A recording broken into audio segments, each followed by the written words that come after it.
Okay, the rate at which present value of future cash flows, ठीक है, that is my future cash flows is equal to the initial investment.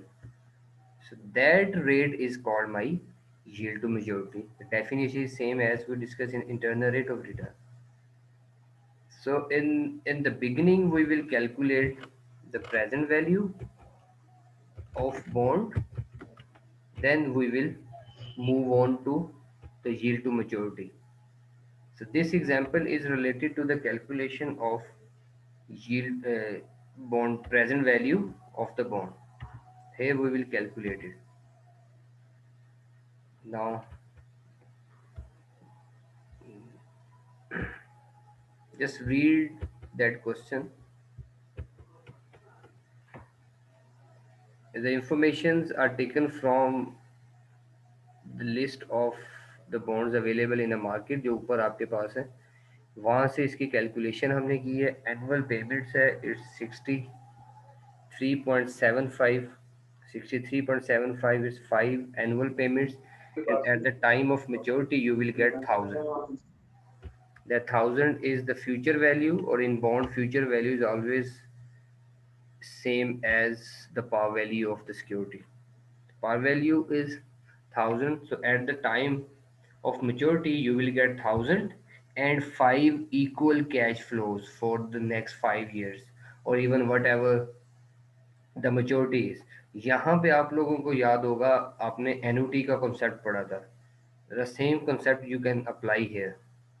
The one option is discount it one by one, or apply annuity for 5 years and then discount that 1000 to the zero.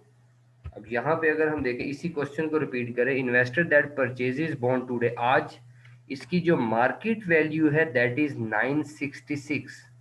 ये market में cell हो रहा है, तो 5 year का bond है, तो इसकी एनुअल इंटरेस्ट पेमेंट्स है 63.75. Now let's calculate the present value of that bond. The informations are given there. Now you can see that the coupon payment is based on the 8% rate of return, that is 53. Compute the interesting value of IBM bond given that your required rate is 8%. तो 8% के हिसाब से हमने इसको calculate किया. Now you can see that the present value is 935. This is very simple, even you know how to calculate it. It's just a simple calculation of present value. आप discounting factor से इसको discount करेंगे और you will get the present value. तो present value आप calculate करते हैं, आपको पता चलता है कि ओके इस बॉन्ड की आज वैल्यू जो है वो डिस्काउंट पे है या प्रीमियम पे है. तो एक चीज़ आपको हमेशा आपने याद रखना है कि if your value, your stock or even your bond value is less than the par value of the share or bond, तो इस केस में आपके पास yield to maturity का concept क्या होगा, मैंने आपको लास्ट लेक्चर में भी रिपीट किया था. I am going to repeat it again. if market